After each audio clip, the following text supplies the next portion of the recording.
Alright. Champions League match week 3. I was planning on talking about Empoli as well, but seeing as what happened, I don't really care anymore. Good win, all things considered. Whatever, we move on. How do you even begin about this game? It was the worst performance we've had I think, since we lost in the Derby 3-0.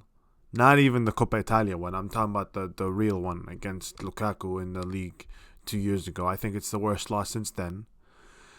I think it's the worst performance, definitely, in that long.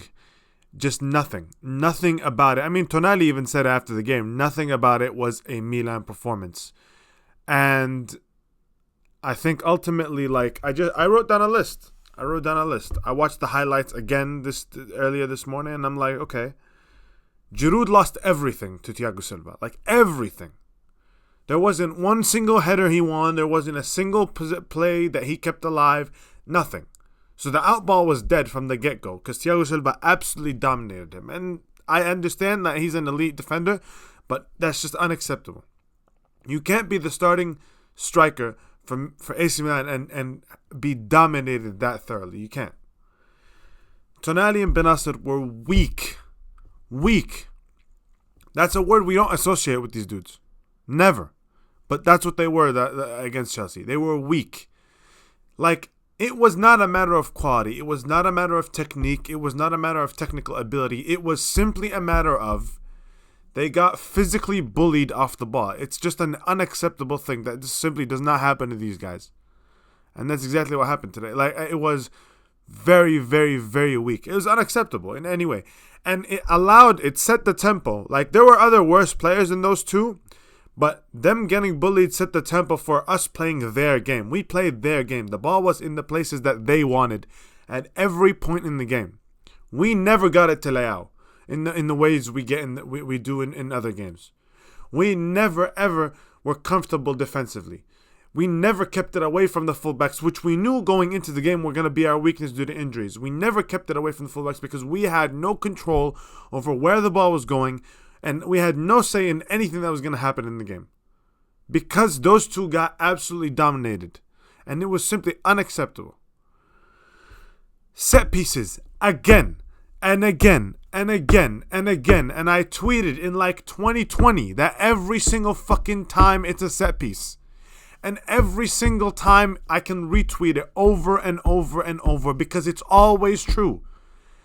And it is simply unacceptable. We laugh about it sometimes when we're winning, but this kind of shit is gonna fucking cost us trophies. It's as simple as that. If you're good in so many areas and you are historically and categorically horrific in one area, that one area will cost you wins. Okay? For the first goal, honest to God, I honestly think they should, some sort of punishment. Somebody has to be fined. Something has to happen after watching that first goal again.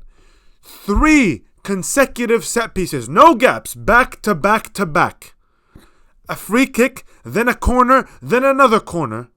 3 consecutive set pieces. In the space of 3 minutes, Thiago Silva got on the end of every single one, wide open, and then they finally scored on the third one. It's unacceptable. How can nobody... That speaks to lack of coaching, because we see this every week. That speaks to lack of leadership, because how after 2 times when this dude is buck-ass naked open in the fucking middle of the box, how does nobody say, hey, can we go get that guy? Can we go mark him? At any point. Can we delegate? Can somebody say, actually, you know what? I'm going to go get him. Okay? Because he seems to be wide ass open every single time. Can somebody do that? Apparently not.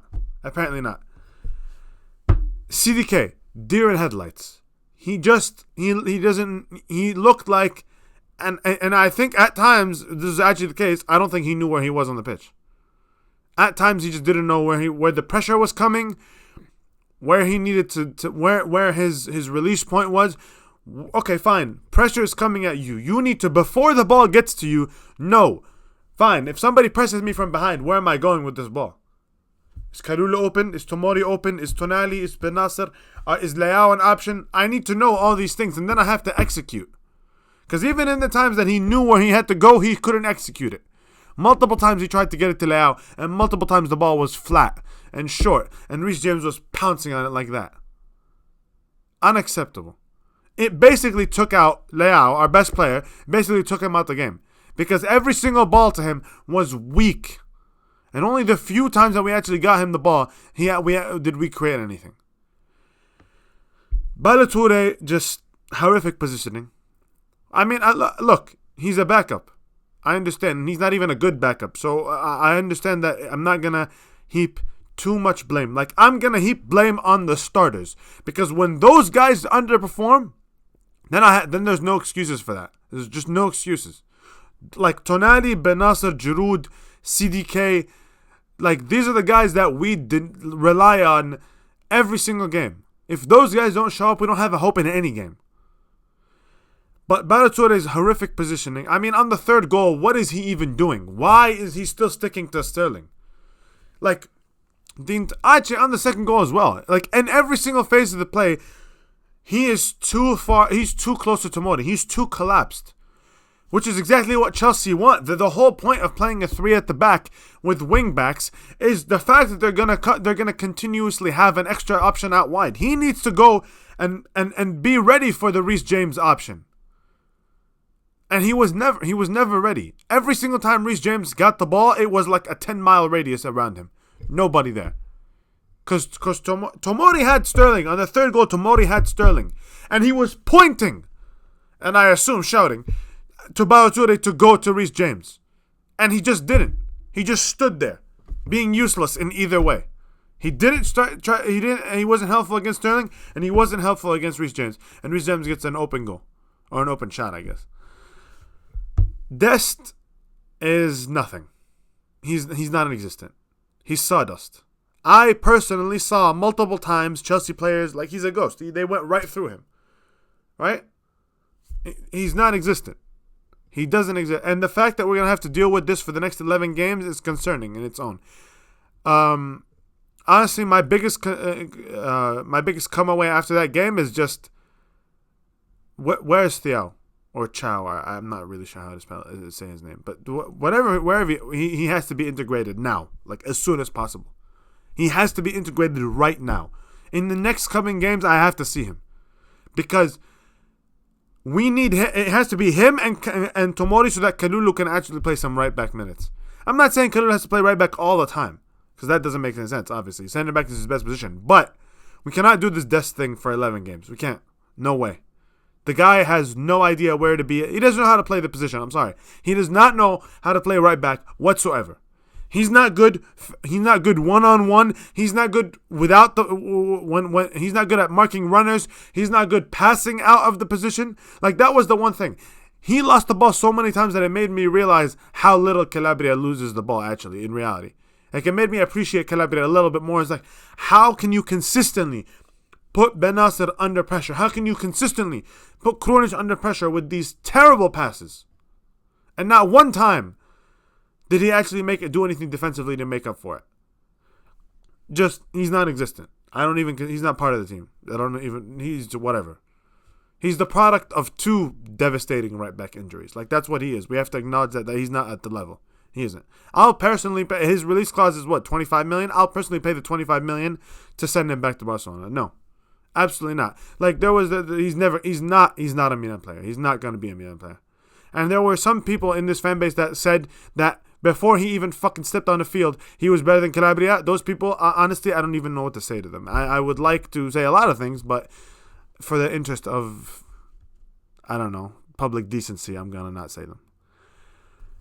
And do you want the positive? The positives, honestly, of this game is that we get to play them again the next week. And, like, I said this on Twitter the other day, and I was like, how many times have we had has your team had a terrible performance like we had, right?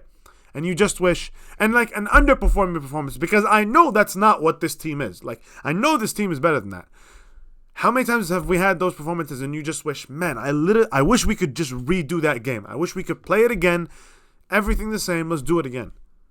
And in reality, we get basically that option. Next week, we play them again at San Siro. And if we're the team that I and most of the fan base think we are, we have to beat them. It's just non-negotiable. We have to win. And I think, talent-wise, we're plenty capable of doing it. So, on to Juve. And just onto hopefully a much, much better performance.